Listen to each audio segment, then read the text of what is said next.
Hello, everybody. Welcome back to the NBA Front Office Show. We are now just one day away from the NBA draft. Rumors are heating up around the league. I love this time of year. It's so much fun. I'm Trevor Lane. You can find me on Twitter at Trevor_Lane, joined by Keith Smith at Keith Smith NBA. Keith, how are you doing? Are you ready for silly season? Yeah, man, this is I think the last good night of sleep for a little bit, but that's okay. We're getting into the draft tomorrow. We've got stuff. It sounds like teams want to make things happen today if they can. This is a different feel. Normally it's a lot more of like, yeah, the draft or just after or whatever. Like this feels like there are teams who are like, we're gonna get something done today. So let's see. I'm excited, but let's start breaking it down because we got quite a few things have happened since we recorded yesterday afternoon. Keith, I do have just a little appetizer for you for tomorrow and for what I think we're going to see tomorrow.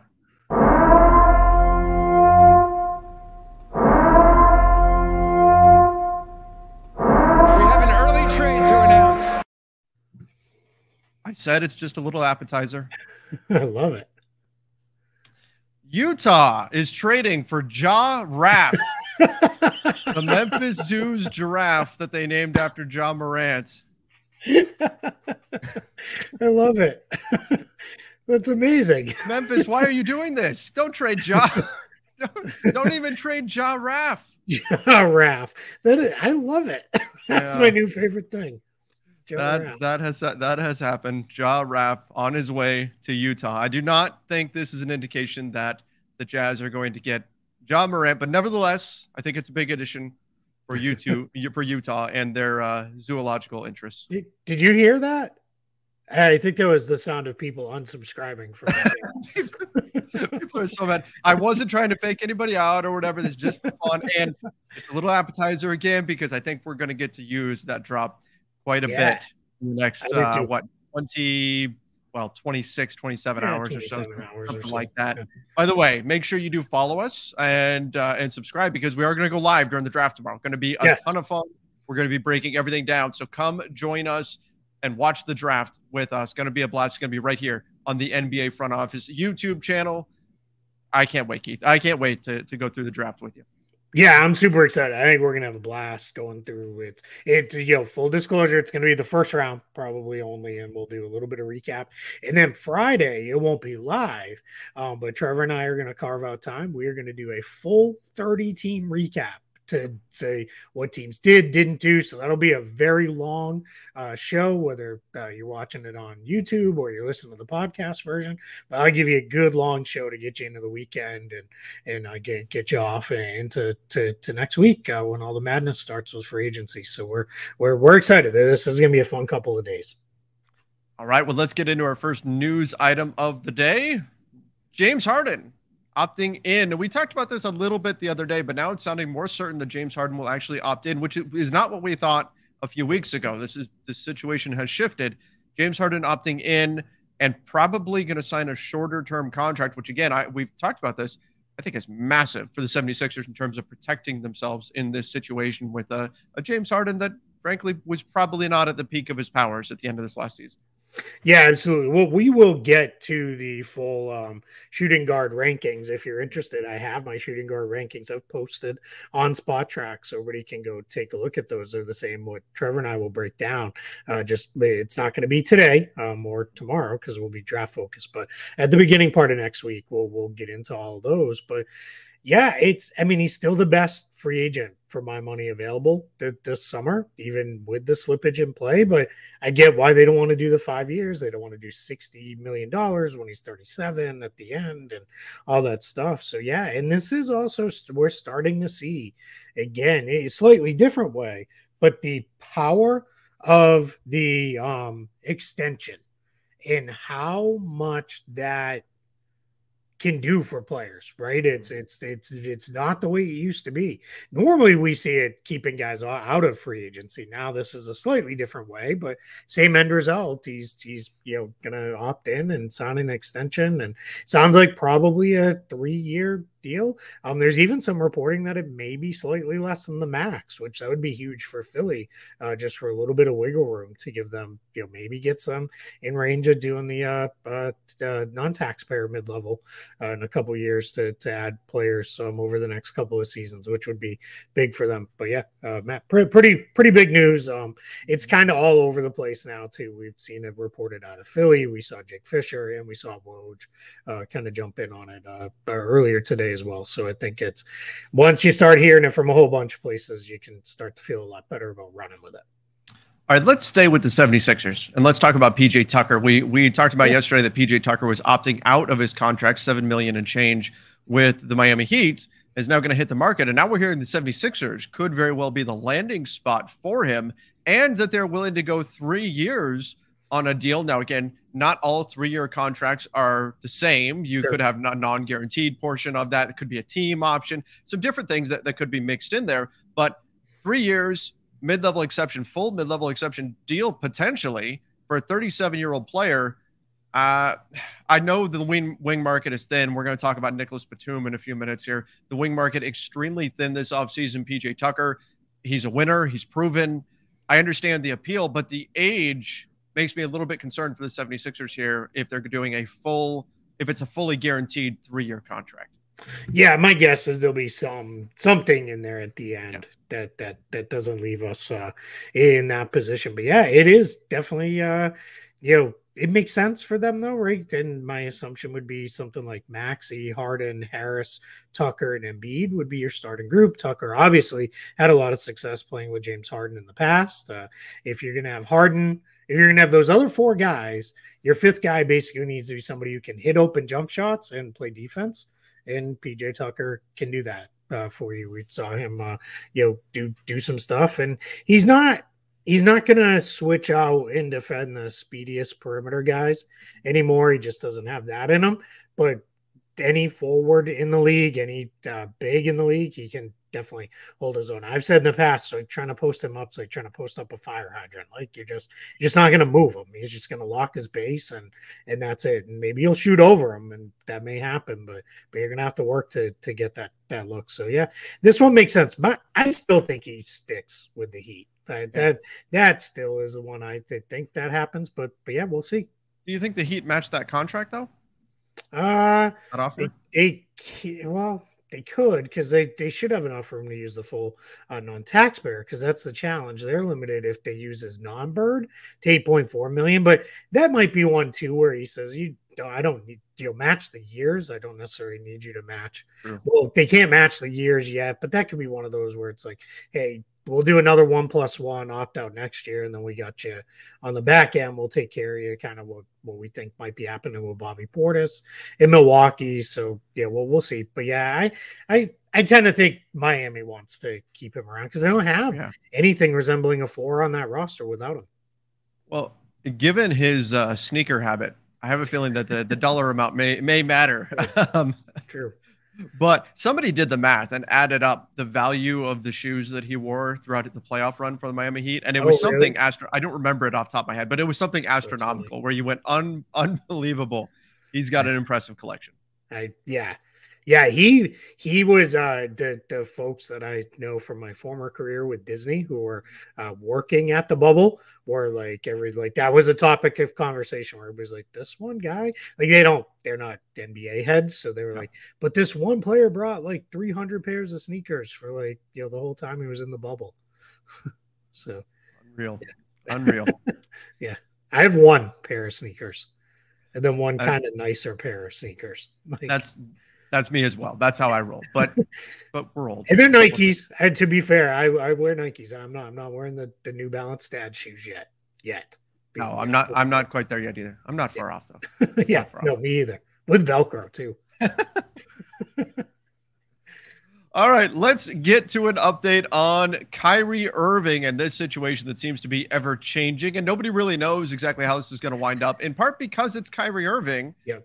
it felt like yesterday, especially after that report from Jake Fisher, we had arrived at a place where it's pretty clear that what Kyrie was doing was trying to create leverage by mentioning that there were some teams that he'd be interested in going to. That, you know, we heard from Shams the other day that they were at an impasse. The Nets and Kyrie Irving were at an impasse, and they weren't going to agree to a contract, or at least they had not. And that the Knicks, the Clippers, and Lakers were all teams that could have interest in landing Kyrie Irving. Yesterday, again, the update was from Jake Fisher that, you know, the Lakers don't have anything the Nets would be interested in, that the Knicks might have some pieces or whatever, but still it's tough to get done. Most likely what was happening here is this was Kyrie trying to create leverage, and he probably winds up staying with the Brooklyn Nets, which is, I still think, the most likely outcome here. But we also got an update today from Woj that added in the possibility that Kyrie just says, I don't care that much about money. I'm going to take the mid-level exception from somebody. Do you think this is just Kyrie going further down that leverage ploy here, where he's trying to say, hey, Nets, I'm crazy enough to just take the money, to just take less money and go somewhere else. So you better give me the contract that I want. Otherwise I'm out. You think that's what this is? Or is this really Kyrie Irving, like, considering playing somewhere for the mid-level? I'm going to repeat something I said on a couple different radio spots this morning. My 2 years covering Kyrie Irving with the Boston Celtics taught me nothing would surprise me with Kyrie Irving. Like, any other player in the league, and I would be like, that's laughably stupid. No one is going to opt out of $37 million to sign for $6 million. Like, just no way that would be a thing. Yeah.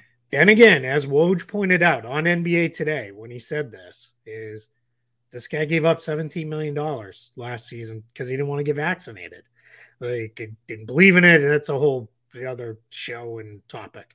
Right.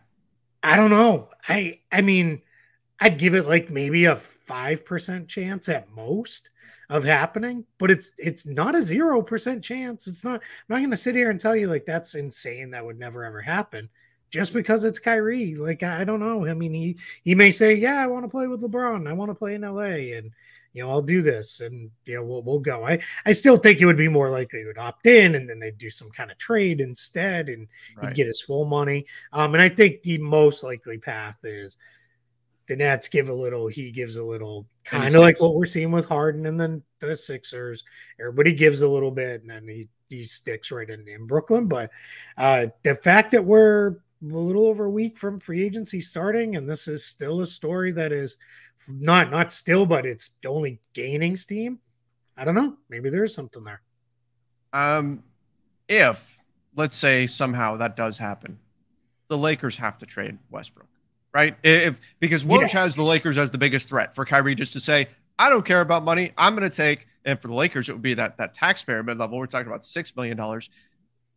I mean, obviously, it's a huge sacrifice for Kyrie.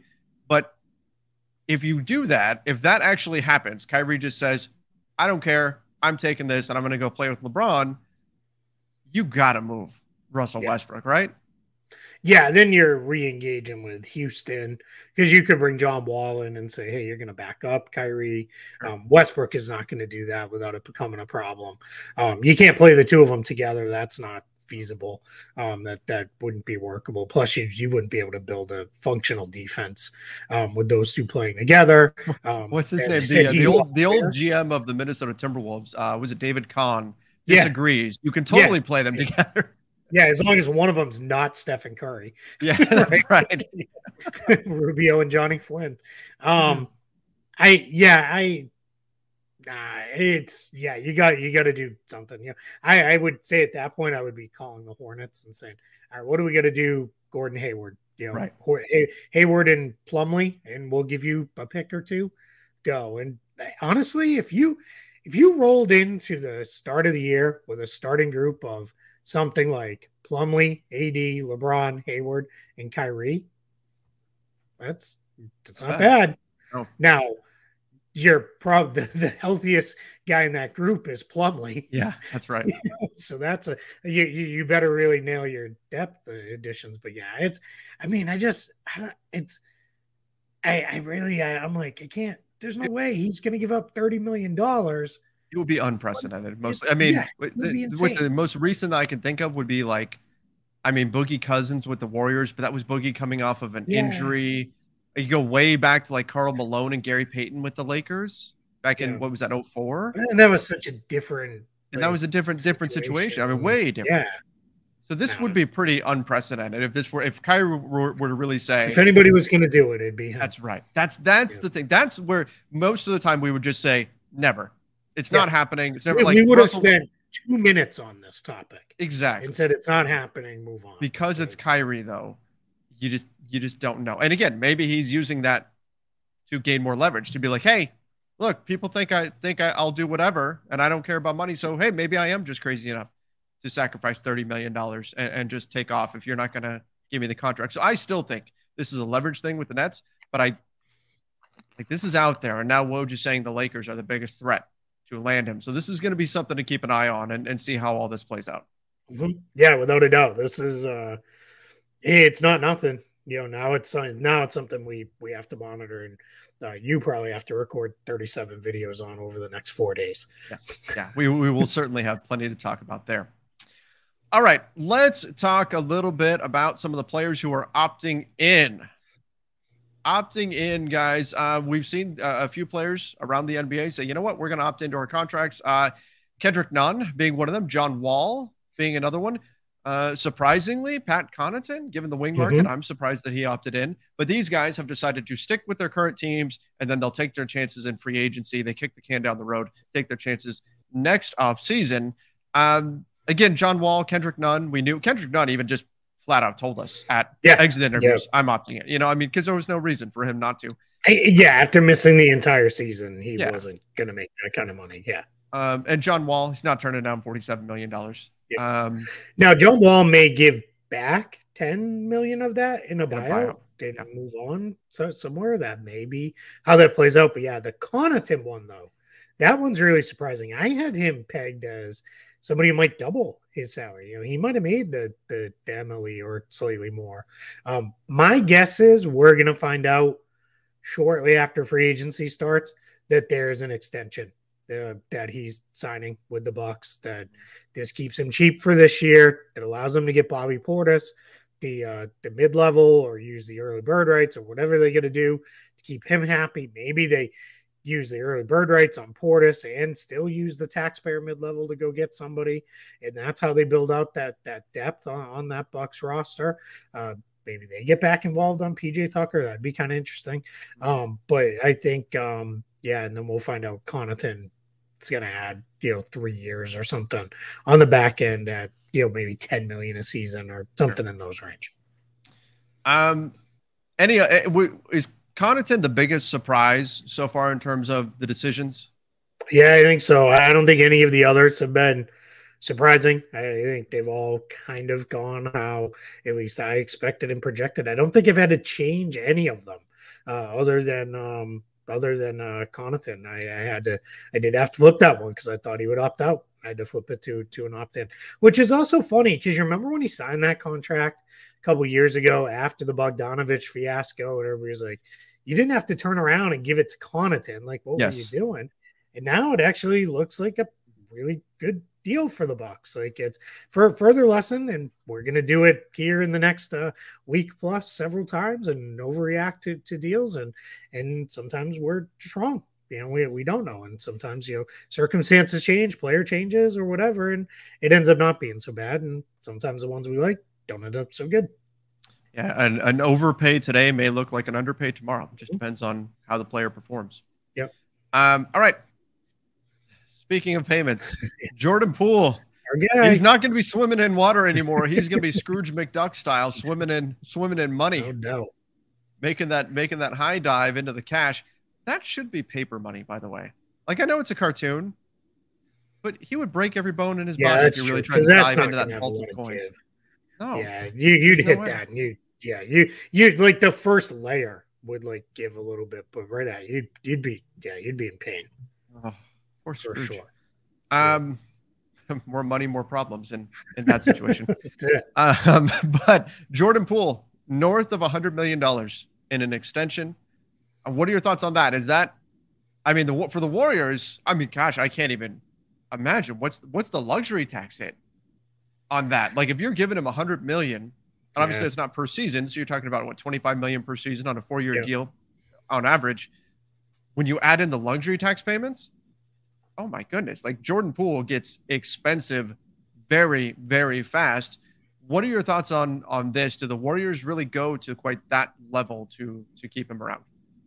I think they do. I mean, I'm going to believe that they will until they don't.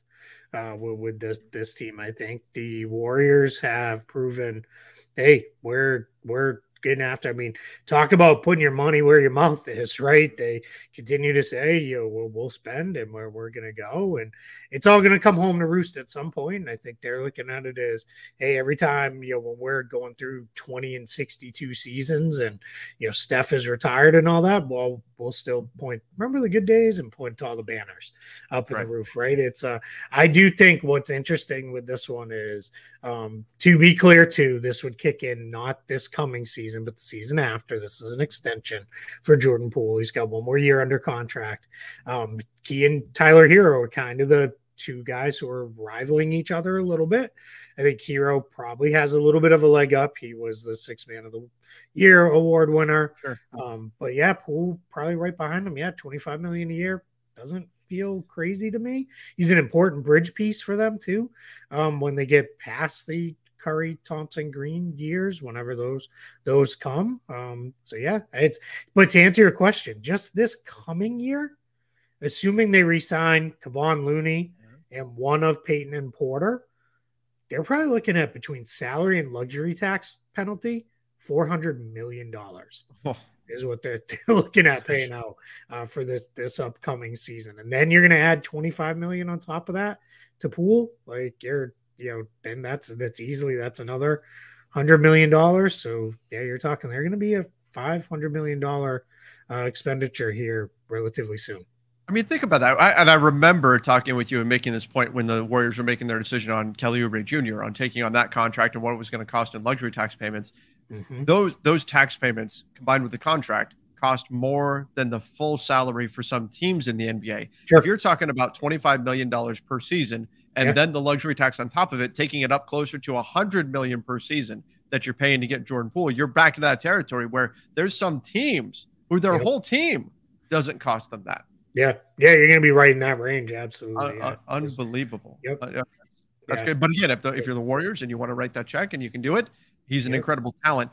Last thing, the Miami Heat, if Jordan Poole gets 4 years, 100 million, are they just staring daggers at the Warriors then? I mean, because Tyler Hero is going to want to top that. He's going to want a higher salary than what Jordan Poole gets. That could put either one of these guys could set the market for the other one, and which one signs first will be interesting to see. Yeah, and I think if you're the Heat, you want to get Tyler Hero done first, because I don't know that the Warriors care all that much. All right, fine, we got to give him $27 million a year. Right. They're not going to worry about that. Whereas, if Poole, let's say the Warriors just come out and say, we'll give you 27. Hero's then going to be like, max. That's it. Give me the max. Like I need it. Like, that's Tyler Hero's extension talks are going to be very, very interesting. I wrote a whole piece at Spot Track about it. If anybody's interested, just Google Spot Track, Keith Smith, Tyler Hero, and it'll pop right up. And because there's a lot of stuff, and the big question that you're asking is, how much do you pay six man? That's it at the end of the day. That's the question you have to ask if you're the Heat. All right, let's talk Hornets. We're traveling north from Miami here. Mason Plumlee's contract becomes guaranteed. Yep. Which is pretty much what we were expecting that. Yeah. He's been mentioned in trade talks quite a bit, and we know the Hornets would like to upgrade at the center position. They've been connected to Miles Turner in the past, connected to a number of players. Their name pops up when we talk about Rudy Gobert. I do think that ultimately they're going to try to find a center out there on the market, whether it's via trade or free agency. I agree. But Plumlee is a serviceable big, and if he's you could do a lot worse if Plumlee is your backup big. That's for sure.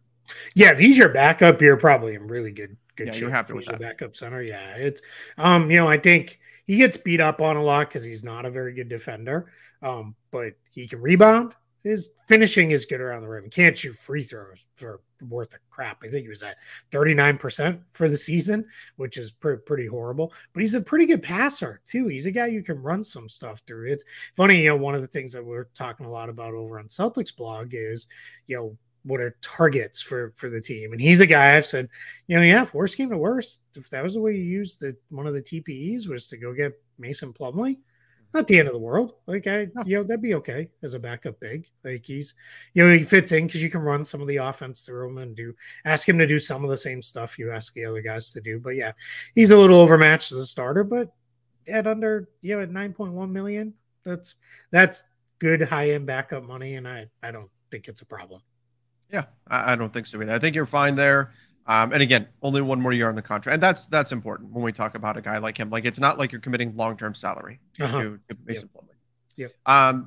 Staying with Charlotte, the Hornets are looking at Gordon Hayward trades. Keith, I know you had the same initial thought about this that I had about the DeAndre Ayton news, about the Suns trying to get the 8th pick in the draft and move off of salary like a Cameron Johnson in order to free up a little bit of room for DeAndre Ayton. Suns don't have to do that. That's just being cheap. You had the same reaction to the Charlotte Hornets looking to move Gordon Hayward and perhaps attaching a first-round pick to him in order to do so. They don't have to do that. And I'm sorry, I missed the key point there, was in order to sign an extension with Miles Bridges. That's not a qualifier for signing an extension with Miles Bridges. They could sign it without doing any of that. No problem. It just costs a little bit more money. Yeah, they have his full bird rights. It's just going to cost them money. The other thing that's the Suns one is bothersome because you're a title contender. Yeah. So you should be willing to go into the tax. The Hornets, I get it. They're like, hey, we don't want to pay the tax because we're not sure this team is that level of good. Sure. But they can do this without paying the tax too. And that's what's really annoying to me. It's like you're now getting cheap when there's no reason to get cheap. Yeah, if you could get off Gordon Hayward's deal at the expense of the 13th or 15th pick, fine. Like, I mean, great, more power to you. You know, I mean, at this point, the challenge that it's really unfortunate is when Gordon Hayward plays, he's actually pretty good. You know, he can shoot, he can pass, he can dribble, he can do a lot of different things for you. Problem is, he only plays about 50 games a year. Yeah, that's not worth $30 million. It just isn't. That's too much to, you know, be paying. And that was the problem when the Hornets swooped in and, you know, kind of blew up anything Boston and Indiana had going on, or just Boston. And I said this just yesterday. This is why the Celtics, you know, setting that, you know, $100 million over 4 years, that's our top end for Hayward, and locking in at that number, that was huge, because that, if they'd said, all right, we'll match the 120, that's franchise crippling, you know, for them. So, and on top of that, remember the Hornets did a wave and stretch with Nicholas Batum, who we're going to get to in a minute, in order to do this. So in reality, you were just paying him like 40. Yeah, you were paying him almost $40 million. Yep. That's what your actual cost was to have him on your roster, because of what you had to do in order to get the room to sign him. We questioned that at the time. Yeah, it's now, a lot of money. Now, to not only pay him that much, to now have to potentially just burn a future asset, a first-round pick, in order to move that salary off, it's not great. It's not great. If you have to do it, you do it. But I don't want to hear people saying, well, you had to do it because that's the only way you could re-sign Miles Bridges, because it's absolutely not true. You know, then if that's the case, just be honest and say, we don't want to pay the tax, which I will have far more respect for a team that is honest and just says, we don't want to pay the tax, than a team that then makes up all these other, you know, things about, this is why we really had to do these moves. No, just tell the truth. Try to spin it. Yeah. Yeah. You don't need to spin it. Yeah. We can see through that. Yes, very easily sometimes. All right. Nicholas Batum opts out. $3 million and change would have been his contract for this year. Not a surprise at all. We've talked about supply and demand on the wing market. Demand is high. Supply is very low. PJ Tucker doing the same thing here. And again, I think even if they weren't in that environment where supply is low and demand is high for wings, I still think that's an underpay for Nicholas Batum. But given just the reality of this specific market this year, it's a no-brainer for him to opt out and see what's out there. Now, I do think he probably stays with the Clippers, but we've already heard a number of teams that have been connected with him, or at least would be interested in him. Keith, I know you have the full list, but off the top of my head, it's the Lakers, the Clippers, of course, the Jazz, the Suns. Who else was in there? I know I'm leaving. Bulls and the Celtics. Bulls and the Celtics. Now it's from Chris Haynes. Right. So what do you think? Like, what is Nicholas Batum's fair market value here? Probably around the taxpayer MLE. I think, a little over 6 million, 6.5 million almost. 33 I think years that old. makes sense. Yep. Yeah. Trevor, this one shocks me more than I've never been more wrong, because when the Hornets bought him out and the Clippers signed him, I was like, you're just throwing money away. This guy can't play anymore. The Hornets dragged him into that game in France shortly before the pandemic shut everything down, and played him just because the game was in France and he's French and all that stuff. Sure. And he looked awful. He looked fat and slow and just brutal.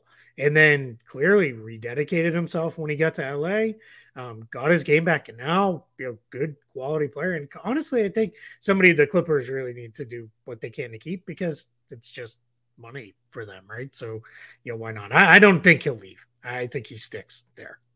I agree. I think he does stick there as well. And the Clippers, I mean, my goodness, talk about an embarrassment of riches. Look at their wing depth. Kawhi, Paul George, Marcus Morris, Robert Covington. This was incredibly smart for them to not even let him get onto the market, pay a little bit more than the mid-level in order to keep him around. Now, keep Nicholas Batum in the mix. I mean, that's fantastic wing depth. Plus, they've got some young pieces there as well. But Batum is a great example of why sometimes it's too early when we just proclaim a player is washed. Sometimes all it takes is that player. It's not even just the new environment. It's a different role.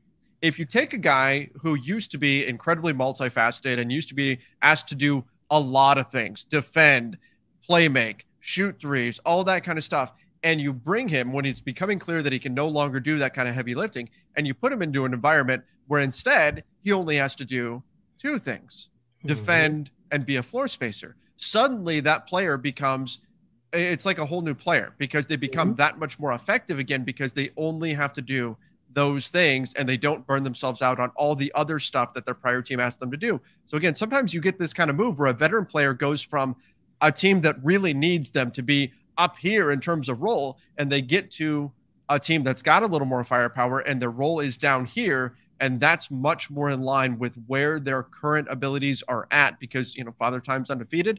That player can have new life. And Nicholas Batum is the poster boy of this phenomenon.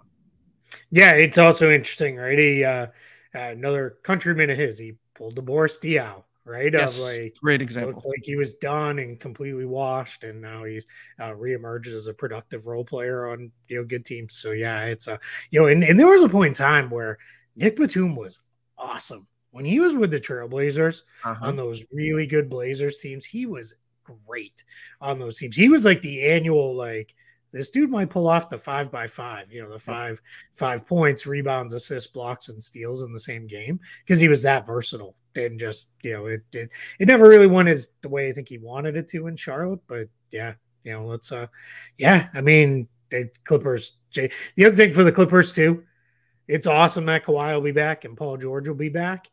I don't think Kawhi is playing more than 60, 65 games in the regular season. You need guys like Batum to fill in for him on those nights when you just want to sit him.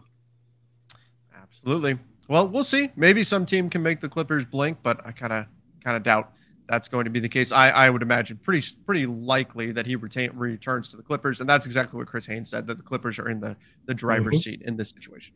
Hey, let's go back to Kyrie for a minute, because Mark Stein just put out a piece that says Miami may jump in on Kyrie Irving too. He says Miami is believed to have some level of interest in joining the chase for Irving. Okay. All right. I mean, the Heat clearly are willing to make things work. I don't know what you do then with Kyle Lowry. That becomes a little messy, but I guess you'd figure that out. You would have to move. I mean, just like the Lakers would have to move Westbrook, you'd probably have to move Kyle Lowry, right? Yeah, I would imagine. I can't see how that becomes, feasible, because you can't play them together. Right. So yeah. Hey, one other thing too, we didn't put it on the rundown. I want to put out there. Alec Burks. Oh yeah. Knicks have been rumored to be shopping along with Nerlens Noel. Kemba Walker, he had to have foot surgery, so sounds like he's supposed to be ready for the start of the regular season. But that just makes it a little bit harder to trade a guy when he's injured, because teams are going to have a couple more questions they might have had otherwise. Yeah, that's going to make things tough for the Knicks on the trade market. And then we've heard rumors about the Knicks maybe wanting to clear up some salary, clear up some roster spots by packaging together some of those guys like Alec Burks, Kemba Walker, Nerlens Noel, Evan Fournier, players like that, to send them out in some sort of a deal. That does make things a little bit more complicated on the Alec Burks trade front. Yep. All right. I think that's it for right now. The way things are going right now. That's a good qualifier. You never know. This could change 10 minutes from now. But for right now, that looks like this is about it. Appreciate everybody for joining us. Make sure you do subscribe to the NBA Front Office Show over on YouTube, as well as Apple Podcasts. Leave us that 5-star rating and review. Till next time, everybody. Again, please come join us tomorrow night live during the NBA draft. Till then, see ya and stay safe.